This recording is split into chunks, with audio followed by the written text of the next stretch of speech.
What's the difference between adrenal fatigue and burnout, and how can I support my body naturally? Hello, beautiful souls. I'm Kerri-Anne, naturopath and spiritual healer, and today we're unpacking a topic women are deeply confused about. What's the difference between adrenal fatigue and burnout? And why do so many women over 40 end up experiencing both? Now, adrenal fatigue is not recognized as a medical condition or a term. What it is a nervous system state that tells us that your nervous system is under stress. So if you go to the doctor and say, I think I've got adrenal fatigue, he'll tell you adrenal fatigue doesn't exist. But for me, what it's telling me is that your body is under stress and we need to step in quickly to support it.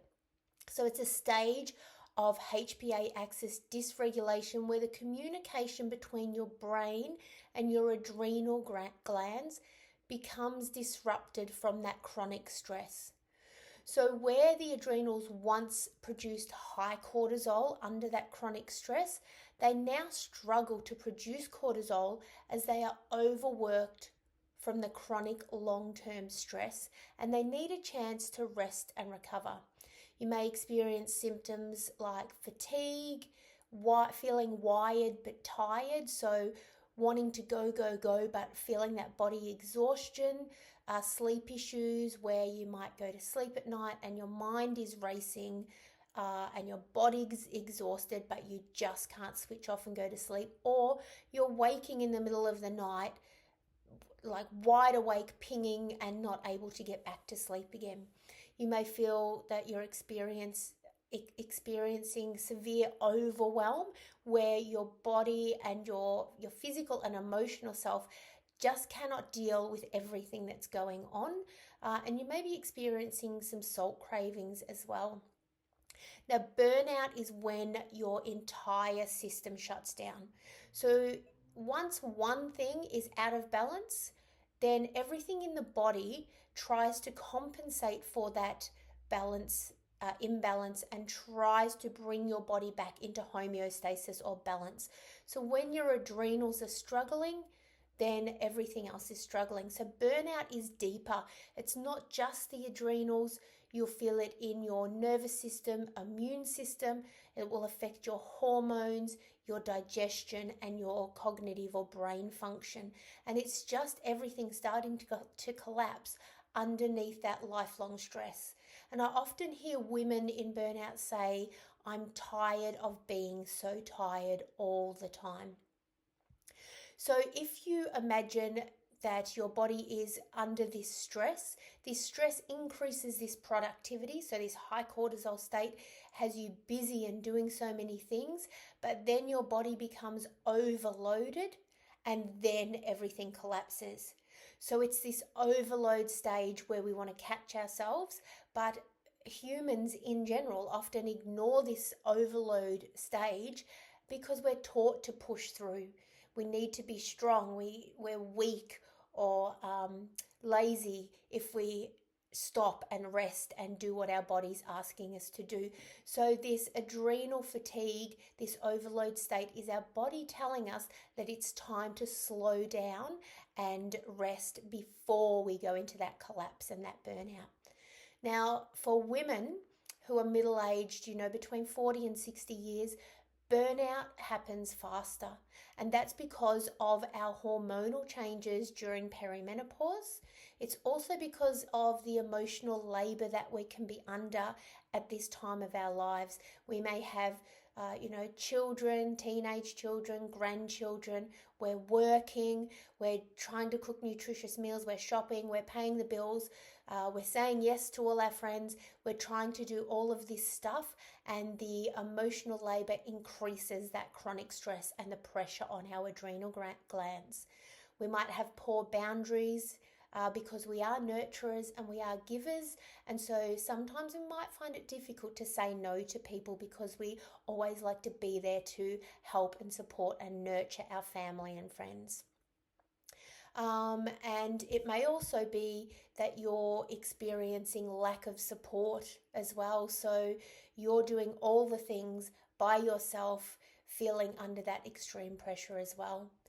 And when we do get into this state of overload or adrenal fatigue, it's not our body failing us, it's our body protecting us and sending us a message that we need to change the way we're doing things. We need to start allowing our body to heal.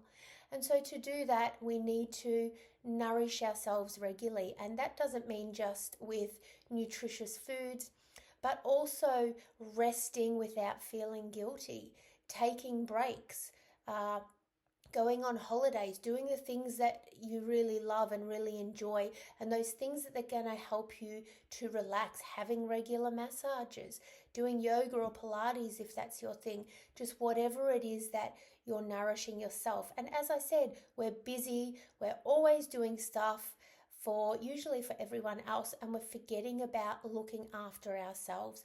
And if we're not looking after ourselves, we're going to crash, we're going to hit burnout, and then we can't look after anyone else. Sleep is really important because that's the time we give our body to rest and recover and heal.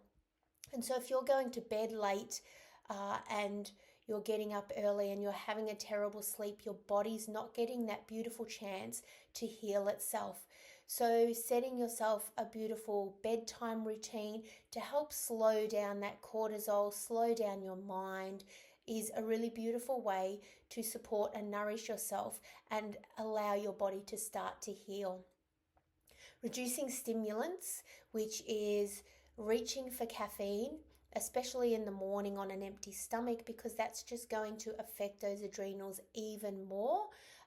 And when you're having that afternoon crash at 3 o'clock, it's probably better to have some protein rather than reach for that coffee again.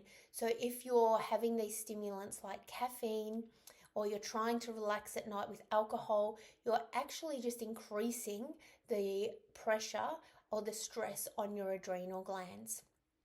Adding in some nervous system practices, so anything that helps you slow down your nervous system out of that high state or that fight or flight state, so bringing you back in. And that could be as simple as taking 3 deep breaths. It sounds too simple to be true, but taking 3 deep breaths really slows down your vagus nerve and your nervous system, allowing your body to come back into that state.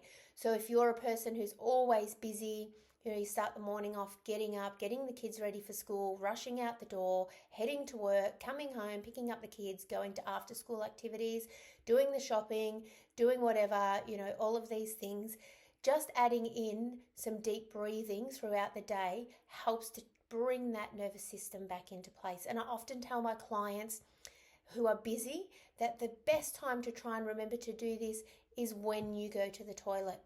So when you're sitting on the toilet, rather than thinking about a million things that you have to do in that day, or an argument that you've had earlier on, or anything that's going to increase that stress, take that time to slow down your breathing, bring yourself back into your body and this precise moment in time.